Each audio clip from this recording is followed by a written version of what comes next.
訂閱傑斯頻道 ，like 同埋 share 我哋嘅片，集結力量，為自由攜手守護真相。尋日咧，黃仁勳咧就喺台灣嘅電腦展 Computex 啊，咁咧台北嘅而家就進行中。咁啊呢段時間佢都係喺台灣度啊，日台灣啲新聞都有黃仁勳嘅新聞嘅。咁啊，尋日咧佢就喺 Computex 嗰度咧就講咗一啲説話。咁啊，先復述下講咩先啦。佢就話即係最主要咧就係話美國嘅即係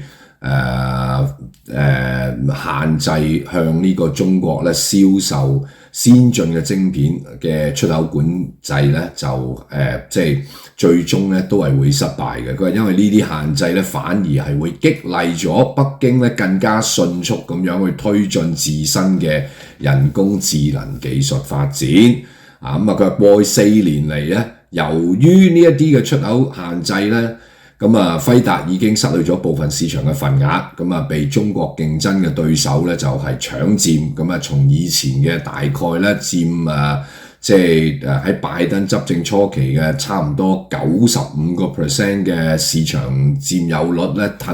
跌到而家咧得返50%。咁啊，中國本地企業咧，佢就話咧喺佢眼中咧就非常之有才華，亦都非常之有決心，而咧出口管制反而咧就係俾咗佢哋鬥志、動力以及政府支持，加快佢哋嘅發展。佢話中國咧目前咧係全球第2大嘅電腦市場，出年咧預計咧中國呢個 AI 市場嘅規模咧將會達到咧就係500億美元。咁啊，嚟自中國嘅收入最終可以為美國帶嚟稅收同埋就業機會。美國唔係唯一嘅 AI 技術供應者，如果美國希望保持領先嘅地位咧，並且希望世界其他國家喺美國技術基礎上發展咧，咁我哋咧就應該最大程度咁樣去推廣呢個 AI 嘅技術，加快呢個速度啦。呢個咧就係黃仁勳即係昨天喺台灣 Computex 講嘅説話。咁啊，其實好多都有報導啦。咁最近其實首先最近輝達亦都有一個幾大單嘅生意啦，都係由呢個特朗普咧帶挈佢嘅，就係即係特朗普去中東訪問，咁跟住然之後咧就喺卡塔爾宣布大力發展 AI， 咁跟住咧就輝達咧就可以將好多最頂端嘅晶片咧就可以賣去中東市場就接觸呢個卡塔爾啊、阿聯酋啊、沙地阿拉伯啊，呢啲以往咧可能都係有即係唔同程度上嘅一啲嘅出口限制，都係為咗保護住嗰個知識版權啊，同埋就係嗰個即係美國嗰個高科技，特別係對涉及到國家安全嘅問題啊。咁嗱呢一段嘅説話咧，我覺得其實就又真係好發人心醒嘅，好多嘢又可以分享嘅。咁黃仁勳講嘅其實大致上嘅意思就係咁啦，就美國就主導住 AI 嘅科技啦，咁特別而家即係輝達喺成個即係人工智能晶片嘅設計係一個即係直情係領導嘅地位啦，個人都要嚟求佢啦。咁佢嘅意思就係話，即係美國應該開放嘅市場啦，就唔應該有任何嘅出口限制。咁咧就中國係一個好大嘅市場，我哋其實應該就走埋入去，就分一杯羹。咁咧就有錢就齊揾到啲錢，我哋咪交翻稅俾美國政府美國政府都會有即係有着數。咁同埋咧就係呢啲亦都會為美國本地會帶嚟就業機會咁樣。呢個咧就係大概就係黃仁勳嘅講法啦。咁黃仁勳最近其實都即係都好積極咁樣咁嘅 sales 佬嚟周圍走嚟走去啦。咁其實你都見到輝達個佈局就係咁啊。首先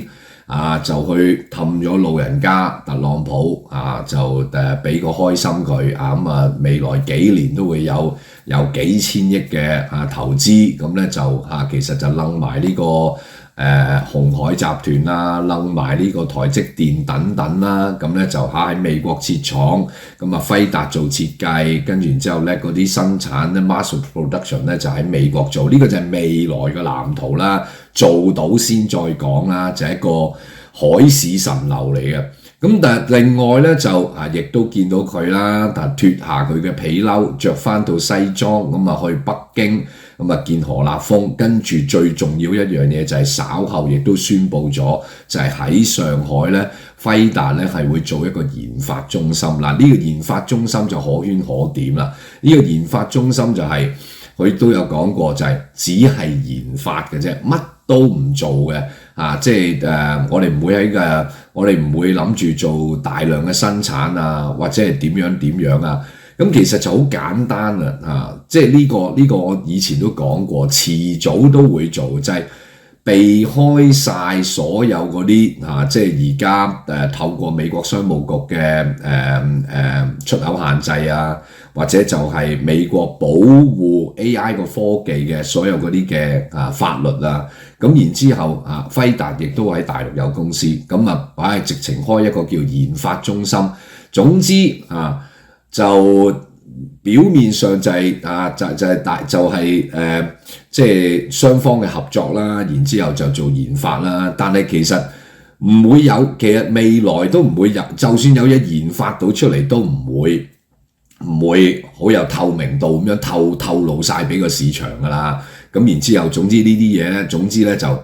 高價總之入邊有咩着數咧，只有黃仁勳自己知啦。總之係收好多好大嘅着數，跟住然之後咧就呢啲咁嘅，其實差唔多係一個變相嘅技術轉移。咁然之後第日咧，如果你有啲咩新嘅晶片咧，嗰啲新嘅晶片就一定唔會用輝達個牌頭啦，就一定係可能用翻中芯國際，用翻小米，用翻華為咁樣啊。而家華為有而家就喺度推緊一隻叫星騰嘅晶片啦，小米又話做緊三納米啦，咁樣諸如此類。咁總之咧就一定係研發之前再加兩個字啦，就叫自主研發咁。但係輝達咧就一定會有當中有佢嘅參與，因為最頂端嘅晶片嘅技術就喺晒輝達度。咁所以咧呢個咧就即係特朗普要睇車啦即係呢個黃仁勳究竟有幾靠得住？其實我覺得呢個唔需要可以先擺低，唔好討論住。呢個只係俾到一個警惕俾即係特朗普，就係話喂，好簡單，特朗普都係一個生意佬，佢好明白一樣嘢，喺資本主義底下嘅商業行為，全部嘢都係睇錢份上嘅啫。另外嘅要考慮嘅因素，所謂叫做你黃仁勳係咪美國人啊，或者抑或自古以嚟就係即係龍的傳人啊，又或者輝達係一間美國公司抑或係點都好，呢啲嘢所有都唔重要，因為你如果問黃仁勳好簡單嘅啫，輝達係一間上市嘅公司，我要同股東嘅交代，我淨係知道喺早一排嘅關稅戰啊，或者過往嗰一年嘅出口限制特別我已經之前都整咗一隻為咗拜登嗰套嘅政策，整咗一隻叫做 H20嘅晶片本來賣得去中國，咁而家嚟到特朗普年代，連 H20都賣唔到，咁佢淨係會話俾你聽，輝達淨係咁樣俾你搞一搞都唔見咗100幾十億美金，咁佢淨係會計呢啲嘢。呢個呢，所以呢，就佢究竟係兩頭蛇一係三頭蛇呢啲嘢呢，先擺低唔好討論。咁我哋會睇下，即係會睇下輝達嗰個佈局其實係重要嘅。咁仲有另外仲有第三個動作啦，除咗同上海會合作有個研發中心，就會亦都即將喺台北會宣布有輝達嘅成個基地會擺喺即係如無意外都會擺喺台北。咁呢個亦都係會俾一個 message 俾咗特朗普，就係話：喂，你點樣關稅都好啦。最好簡單嘅一樣嘢就係未來可唔可以將好多生產嘅工序或者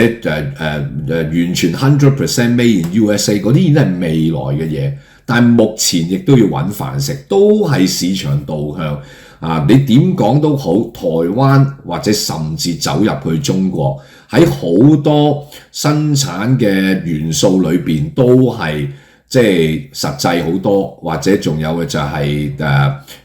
即係相對美國係嗰個競爭性，嗰個競爭力係會大好多。咁所以你唔會見到輝達會因為特朗普嘅 MAGA 或者係特朗普嘅愛國情操，或者特朗普嘅未來嘅嗰個即係大美國嘅願景，或者閂門又好，或者封閉主義又好，佢會陪你一齊癲，因為即係呢個就係特朗普就還特朗普即係輝達就還輝達。黃仁勳嘅諗法就一定唔會係咁樣，咁佢始終個佈局入邊嘅整個輝達嘅計劃入邊係有即係台灣嘅生產啦，有中國嘅市場喺度，佢只係仲喺度扭盡六壬咁樣。你唔俾我賣 H20，咁我點呢？我賣條方俾我仲大鑊，我賣 H20，我賣條方俾中國咯，我開研發中心咯 ，OK 就研發嘅結果我盡量低調咯，唔好辣着你咯。總之有成品出嚟就唔好用輝達個牌頭出咯，唔係好複雜嘅啫。呢啲咁嘅玩法，咁所以呢個就係睇到。一方面呢個其實呢，呢個可以擺低遲啲再可以詳細討論。但係我想講一樣嘢，另外重點就係乜嘢呢？黃仁勳講嘅嘢係咪就係啱晒呢？ OK 市場導向啦，即係中國未來嘅市場好大我哋應該要去揾嗰啲錢。其實佢講嘅所有嘢都係好有道理，但係悲喪一樣嘢，佢忽略咗一樣嘢。就係如果中國呢個好大嘅市場500億未來下一年就係預見 AI 喺中國市場都差唔多500億美元嘅，呢個如果係一個自由市場嘅話呢 OK 咁就唔敢同你黃仁勳拗。但係黃仁勳可能忽略咗嘅就係，喂，呢個市場係一個扭曲嘅。都唔可以叫佢做自由市場但係你可以夾硬嚟都會話係一個扭曲的自由市場啦，係一個國家體制共產黨主導嘅自由市場啦。即係話俾你聽即係其實我想講嘅就係輝達其實步緊好多人嘅後塵，其實。即係我諗即係黃仁勳當然係一個 AI 佬，係一個科技佬，但係我諗佢都要睇下啲中美嘅貿易嘅歷史，對上呢40年所謂嘅即係全球一體化，中國經濟開放 OK 唔好講咩近地你如果講返即係 AI 科技嘅嗰啲領域即係。大把前人係值得呢個即係黃仁勳借鏡啦思科係咪行過入去後嚟咪變思科嘅科技差唔多俾華為咪撻晒，咁今日咪華為咯或者仲有邊啲呢？仲有呢個高通啦高通今日死 Q 晒啦喺中國 Qualcomm 佢差不多死晒啦。咁高通嗰啲係俾邊啲展訊中興華為又有份，華為海思嗰啲咁全部又係攞晒你高通嗰啲嘢啦。咁而家咪跟住又一腳又踢你走啦。再早啲有冇有嘅有啦，微軟啦 Windows 係咪？而家你邊人用 Windows 啫？以前真係以前 Windows 用咗好多年喺中國即係又係國家主導咁後嚟而家冇啦，共產黨所有政府部門都唔會再用 Windows 咁滯㗎啦，鐘錶麒麟啦、鴻蒙啦，仲記唔記得呢啲名咁呢啲咪又係抄晒你，一腳就踢你走咯。仲有冇有嘅有啦 ，Tesla 咪係 ING 即係進行中咯，你擺咪就係吸咗你入嚟上海擺咗間廠喺度，跟住然之後比亞迪小米小鵬呢啲，喂多到嗰啲電動車啲名哇大佬即係超過10間 ，OK 啊，而家幾十間都有。咁啊，而家搞到你啊，即係呢個Tesla 喺中國市場要跟住啊，即係中國嗰個電動車嗰個低價嘅市場去走啊，即係 Tesla 都要發展一啲賣低價嘅Tesla 嘅車，然之後你先可以有得喺呢個中國生存。嗱，Tesla 呢個最近嘅例子其實就已經話到俾黃仁勳聽，嗱，你今日賣緊嘅，嗱講下，嗱先嗱停一停啊，先講下嗱，即係你呢一點，你即係輝達有幾臭串咧？輝達其實而家最好賣嘅咧，嗱，即係好多人有啲人知，有啲人唔知啊，嗱講下我知嘅嘢啦。即係嗱，輝達賣緊嘅晶片，佢係做嗱咁，佢有兩大系列係最好，係而家係差唔多喺晶片界係一個天之驕子嚟嘅。嗱，講下呢個 background 先啦。咁即係呢2-3年，特別係呢1-2年，其實最熾熱嘅就係賣 Hooper 個系列啦，同埋賣呢個 Blackwell 嘅系列啦。咁 Hooper 咧，而家咧就淨係即係最主要咧就買一隻就叫 H28嘅200咁所以呢隻咧因為賣唔到入大陸咧，所以咧對上嗰2年咧佢就整咗隻叫 H20，就專賣大陸市場，就攞到拜登嘅岌頭，跟住然之後就賣 H20，就叫降 grade 版嘅 H200啦，你當佢。咁 H200咧就係以前咧就係H100嘅升級版嚟嘅，咁啊單一粒呢啲 H200嘅晶片，嗱呢粒晶片再強調，呢粒晶片唔係佢生產嘅，呢粒晶片咧，如果講大量生產咧，就主要有台積電啦，仲有其他台灣嘅一啲廠都有做嘅，咁主要就台積電幫佢做啦，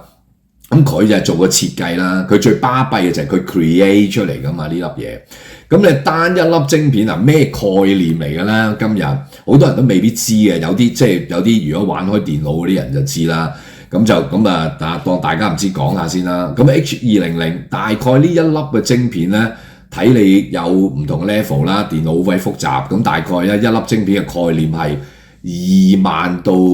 4萬蚊左緊美金一粒到啦。咁你咪成日見一塊一塊佢捉出嚟咧，喺個台度咧棟篤講嘅時候咧，成日咪揸住成嚿嘢啊，咁一塊嗰啲咧砌成塊嘢。我呢個都唔知叫咩啦，即係總之冚晒佢張，咁入邊有好多粒晶片啊咁樣，係用 H200冚嗰啲咧，嗰啲咧係每一塊啊大佬好犀利，嗰啲可以賣到20幾萬美金至50幾萬美金不等啦。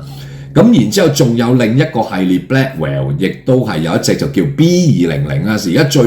最 top 嘅晶片咧，最尖端嘅晶片就係 H200，即係 Hooper 嗰個系列，同埋 Blackwell 嘅 B200。B200仲勁 ，OK，B200咧大概單一粒咧賣到可以即係5萬蚊美金以上一粒啊，一粒仔。如果你成塊整，即係一塊整成個 system 咁樣整出嚟嗰啲，一塊塊咧，嗰啲去到50萬美金到300萬美金一塊不等，咁視乎係，咁佢有唔同嘅譬如佢喺中國咁樣，佢喺中國輝達最大嘅客仔係邊啲咧？咁表面上如果翻個自由市場先嗰啲嘅。佢最大嘅客仔咪就係邊啲百度啦，或者仲有騰訊啦、阿里巴巴啦嗱，因為佢哋要做演算做運算噶嘛，其實嗰啲晶片講緊來來去去係幾樣嘢嘅啫。嗱，今日就講緊，仲有講緊OpenAI 啲人工智能啦，大家日日喺度玩緊嗰啲ChatGPT 嗰啲啦。咁其實來來去搞幾樣嘢嘅啫嘛，就係嗰啲晶片係幫到嗰個人工智能咧，係幫佢學習啦，幫佢運算啦。咁就然之後成熟咗啦，咁幫手去推理啦，或者你揾佢整啲畫啲生成一啲圖片啊，咩之前嗰啲咩宮崎駿啲漫畫，佢全部都要演算噶嘛，大佬。咁呢個咧就講緊咧就係嗰啲運算嘅力啊。嗱，如果你喺行內咧，就會用一個單位叫 P 嘅嚇，即係幾多百萬 P 啊咁樣，咁然之即係用咁嘅術語去講嘅。咁總之咧 H200同埋 B200咧就係最揾錢嘅。咁啊，即係目前咧個人咧就係即係一粒晶片都難求啊！即係個個走去巴結黃仁勳啊，同佢 friend 就都係為咗呢啲嘢。咁所以佢識好多即係國家級嘅人物啊，譬如話即係喂特朗普去中東，跟住然之後就會介紹佢傾掂咗咁啊，介紹佢哇，跟住佢就跟住嗰啲卡塔爾嗰啲啲酋長啲王子咁啲沙地阿拉伯阿聯酋全部就會主動去揾黃仁勳，因為只有佢做最高端嘅晶片，咁佢就係最發達。咁同埋就係頭先你都聽過啦，啲價錢賣到好貴啦。嗱，呢度就想話即係呢個就翻頭先講 Tesla。你話如果好似黃仁勳咁講即係喂打開晒個市場佢啦，唔好搞咁多限制啊！譬如舉例，特朗普有一日話又鬆啦，鬆咩咧？輝達咧就可以入去大陸啦，你總之點樣同佢合作咧？你哋自己搞啦咁樣，我唔理啦。呢啲係自由市場嚟嘅咁仲有就係總之揾到錢翻嚟，你交稅得噶啦咁樣。咁你估會點咧？咁大概。所以頭先我咪話前車可鑑，你睇下 Tesla 入去生產 Model Y、Model X， 當年都係㗎，唔係好多年前啫嘛，5年前到大概都係5年前到。咁你 Elon Musk 嘅盤算都係話 Elon Musk 係更愛中國啦，比你輝達㗎，比你黃仁勳更加更加中國人係咪先？咁佢當時嘅其中一個計算就係乜嘢咧？喺中國生產。避開晒啲即係進口稅，仲有嘅就係中國有好大市場，就好似輝達講啦，哇！電動車未來個市場好大而家你都見到好大 ，OK 仲有就冇咩人同我競爭，因為嗰陣時未有嗰啲咩小鵬乜嘢小米嗰啲咩都未有，跟住然之後就係哇！我賣 Model Y、Model X 嗰啲，中國人不差錢係咪先？買一部 Tesla 身份嘅象徵嚟嘅 ，OK 所以完全冇考慮到有今日咁嘅境地。今日境地就係乜嘢咧？10蚊都有3架，即係差唔多個概念係咁樣，係一路向住低價薄利多銷賣到即係喂你其實個問題出喺邊度？就係強如 Elon Musk 上帝咁嘅款，佢都諗唔到好多嘢都係。前邊好多人都忽略咗，永遠都忽略嘅就係乜嘢呢？呢度唔係一個自由市場，共產黨主導，佢睇你嗰陣時，佢會俾錢你賺，佢唔睇你 ，OK， 你完全喺呢個市場嗰度冇任何嘅市場佔有。你話喂，屌公平競爭嚟㗎嘛？我哋啲嘢得，我哋啲產品即係有食力就得㗎啦，嘥氣兜嘢一腳兜開你啦！你都唔知道我大佬，我揸住嗰幾招江湖上我最出名揸住邊幾招啊？係咪先政府補貼 OK， 仲有嘅就係產能過剩咁樣話淨係呢2招剁死都殺死你啦 OK 即係當年啲電話都係啫嘛，三叔蘋果都係㗎。你而家入到去大陸你首先嗰幾間電信公司咩中移動咩全部你估真係民營真係自由市場佢共產黨嘛大佬，跟住然之後以前你入去啲電信公司，喂開個電話，跟住個 sales 話呢個有好多隻電話任你揀買部電話跟住上埋台有着數乜係咪先？咁嗰度咧。以前你仲話，哇！你有 Apple 揀啦，你有三叔揀啦，你有華為揀，你有中興揀。依家你得翻晒華為啦，得翻中興啦，三叔冇咗啦。蘋果呢啲邊度你攞嚟上台㗎？你自己有錢咪自己買咯咁樣，咁咪可以趕走你咯。咁所以頭先舉嗰啲例子思科啦、高通啦、特斯拉啦、微軟多到不得了。仲有呢個只係AI 科技領域嘅市場，仲其他市場都係咁樣嘅，太陽能板乜差嘢都係就唔係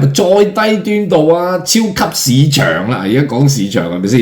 以前嘅家樂福咧，而家嘅沃爾瑪咧，喂，入到去你就除非你被佢同化，如果唔係，你成嚿嘢都已經可以消失啦。樣樣都係咁舉呢啲例子，多如繁星啦。咁所以即係黃仁勳唔好忽略嘅一樣嘢就係呢個潘多拉盒子，當你一打開咗嘅時候，我話俾你聽，你將會有幾大鑊咧？即係你好啦，即係總之全部嘢即係全部開放晒佢出嚟。OK 你諗住我仍然係企喺個嗰個業界嘅尖端，但係當所有騰訊華為阿里巴巴、小米嗰啲佢哋做得嘅時候，其實都唔使講呢邊間打邊間。共產黨今日要乜嘢啫 ？OK 就係要你嗰個技術，因為佢做唔到啊！你有啲人都唔明嘅嗱呢度又停一停啦。譬如佢其實你睇下，你而家睇到嘅，譬如頭先講 H200講B200嗰啲，係個晶片嘅高端嘅嗰個層面啦。咁但係低端晶片又點咧？即係低端晶片其實大陸個市場都好大㗎。過往嘅幾年你如果記得嘅就係即係習近平又係國家體制啦，即係又係由上而下啦，大煉鋼式咁政府主導，跟住其實過往嗰3、5、7年都係啦。咁政府俾錢，跟住好多人就我哋咧就要做自己中國心啊，仲記唔記得啊？個個又湧晒落去啦。咁一方面有動咗啲錢，跟住又冇晒即係究竟冇即係音訊全無嘅又有啦。仲有啲你做到出嚟啲低端晶片嗰啲做得到嘅咁生產啦。咪大量生產咯，跟住之後你又打我，我又打你咯。電動車其實又係咁咯。如果你睇中國嗰個低端晶片嗰個市場OK， 其實已經死咗好耐啦。呢個亦都好值得黃仁勳借鏡，就係你如果你連高端晶片都開埋，你嗰個技術唔攬住佢，唔保護佢嘅話 ，OK 跟住佢一打開呢個潘多拉盒子，你嗰啲晶片而家賣緊幾萬蚊美金嗰啲幾十萬、300萬一塊嗰啲，喂，跟住就會通街都係即係一啲都唔值錢㗎啦。而家其實個風險已經嚟咗㗎啦。話俾你聽，舊年同今年其實係一個即係黃仁勳未必當嘅危機嘅。即係你話又翻去嘅就係美國限制輝達啲 H200或者 B200嘅嗰啲嘅晶片出口 ，OK， 咁係咪就已經全部到唔到即係中國咧？你真係即係方天下之大謬啊 ！OK 今年開始陸續見到啲 Blackwell 嘅 B200嘅晶片喺中國嘅市場開始喺度兜售緊嘅 ，OK H200咧，舊年年尾咗緊啦，年中踏入年尾開始咧，亦都已經見到係流入去中國市場噶啦。咁呢個方法有好多話俾你聽好多都係走私嘅方法啦，或者將嗰啲一塊塊嗰啲幾十萬嗰啲裝落去一啲可以運過由美國運到去中國嘅一啲嘅電腦咁你啲 check 唔到㗎。仲有即係大陸嗰啲經銷商層出不窮嘅大佬，即係你完全係 stop 唔到啊！如果你身邊有啲朋友過往呢年幾兩年有好多人話俾你聽喺即係美國或者加拿大即係有好多人發達都唔話俾你聽啊！你淨係好簡單㗎咋，你淨係喺美國，如果你有條水你挖到啲 H200同埋啲 B200跟住然之後即係自然有人同你收㗎啦，咁頭先講緊嗰啲價可以再多幾個賣到去大陸嘅，咁呢個其實以前咧，我話俾你聽，90年代我都諗，我都見證過好多呢啲咁樣，譬如話90年代侏羅紀公園 George Lucas 嗰間如果有啲人做製作就知道 Silicon Graphics SGI 整咗套叫做嗰啲。我都唔記得嗰陣時嗰啲叫Alias Power Animation 我都買過，話俾你聽一樣有出口限制㗎因為嗰啲係涉及到 military， 即係咧突然間套侏羅紀公園嗰度電影出嚟，大家即刻歎為觀止嗰啲恐龍做到好鬼死逼真啦！我話咧，即係好多人都唔知道嘅，其實係嗰套電影其實係要嚟 sell 嗰嚿軟件嘅啫。所以咪拍一套電影俾你哋睇咯，咁順便嗰部電影大收啦。但係最主要嘅嘢就係 sell 嗰個軟件，嗰個軟件後嚟好多嗰陣時賣一個嗰啲咁嘅軟件哇！我淨係賣上大陸一個我買翻嚟，咪又係要經佢唔會賣俾大陸嘅，咁咪又係要經香港賣咯一嚿嘢一嚿咁嘅硬碟，大約咁大嚿到啦 ，OK 賣200幾萬港紙。咁仲要簽好多啲 military保證唔係用喺軍事上用途咁樣，咁賣咗嚟喺香港咪好開，咪由香港咪轉售翻去咯，翻去大陸咯。咁然之後賣到去大陸嘅時候，大家抄完嗰套嘢，話俾你聽嗰套 SGI 後嚟真係10蚊都有3嚿唔係講笑咁到今日你睇下即係大陸嗰啲電腦 graphics 嗰啲製作，使唔使要你美國嗰啲科技佢抄完就算，佢永遠都係自己開發唔到，不斷就係咁樣喺度抄。所以你而家話俾你聽，依家已經有風險啲 H200同啲 B200係開始，如果你去揾翻，話俾你最大嘅客仔今日要得最多。都係嗰啲頭先講過嘅阿里巴巴小米字節跳動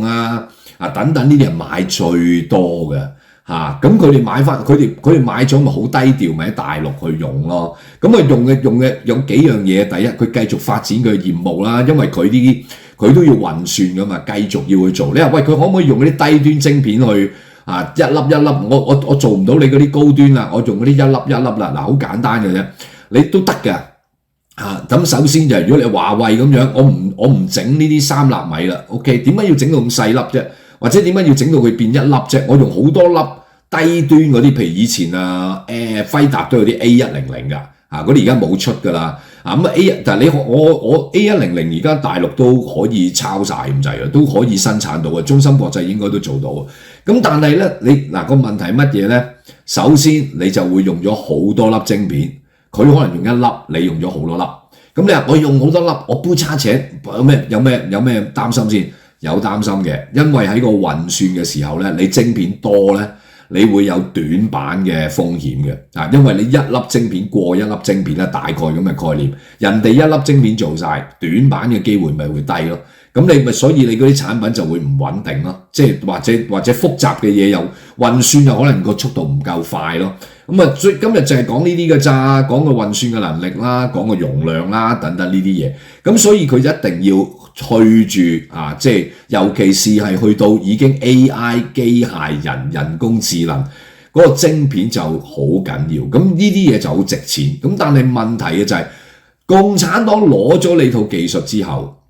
呢啲嘢就可以變到好唔值錢嘅所以我成日叫人買股票都係輝達可以買，但係不能談戀愛，因為其實輝達如果你問我，佢都會係喺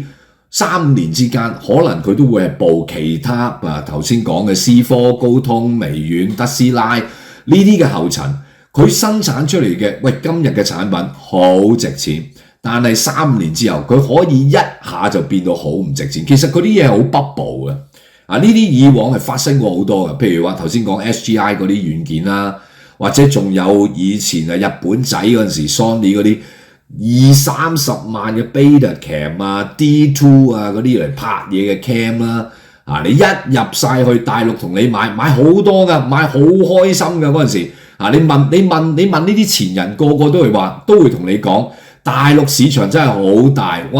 仲有佢哋啲錢真係好揾嘅人哋你就賣去啲先進國家，一部 Betacam 最多，即係買部 Betacam 最多都係買3-4部，哇！佢老闆佢真係犀利一間省電視台同你買都買幾十部嘅，梗係啦，佢貪污中間採購過程有錢袋，佢梗係買多啲，啲錢又唔係佢嘅，全部阿爺嘅咁就係咁樣嚟，所以即係最重要一樣嘢就係即係黃仁勳個佈局，我當然好理解其實可以再開條片講另外一樣，即係仲有其他好多嘢可以分享。呢個完全係可以好理解嘅佢嘅睇法亦都唔係錯得晒，但係每一個生意佬去到利字當頭，即係 S 兩棟嘅時候，佢一定會忽略咗即係共產黨邪惡嗰一面，所以魔鬼每次都得逞嘅因為你就係唔得清醒你只係見到啲錢真係好多大佬，即係我話咧，如果你係黃仁勳，你今日話俾你聽，你真係每晚瞓覺都會笑醒。佢最近喺即係台灣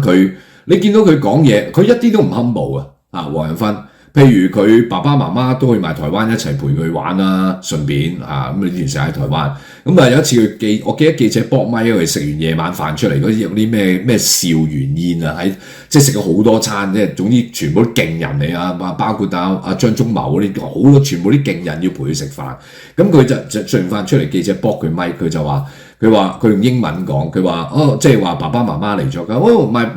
my dad and mom is so proud of me 咁樣即係佢講出嚟嗰個感覺，你又知道佢成個人其實都輕飄飄嘅，因為共產黨可能日日都抬住佢。你係黃仁勳，你都輕飄飄，你都會覺得哇啲錢真係好容易揾係咪先？同佢單即係賣唔到 H20俾佢幫你諗埋，不如咁樣唔緊要。黃生大家仲係龍的傳人好多合作空間。你賣唔到 H20，唔好為難你。OK， 我哋喺上海開個研發中心你總之慢慢將呢啲技術上過嚟就得㗎啦。跟住然之後每次你嚟到大陸，我一定好好招待你。哇，總之將你捧到上天堂咁樣，捧到你神仙咁樣。咁所以咧，即係要唔好忽略一樣嘢。呢個潘多拉盒子一打開咗 ，OK 即係跟住你啲晶片1蚊都唔值咁望翻以前你就會見到今日㗎啦。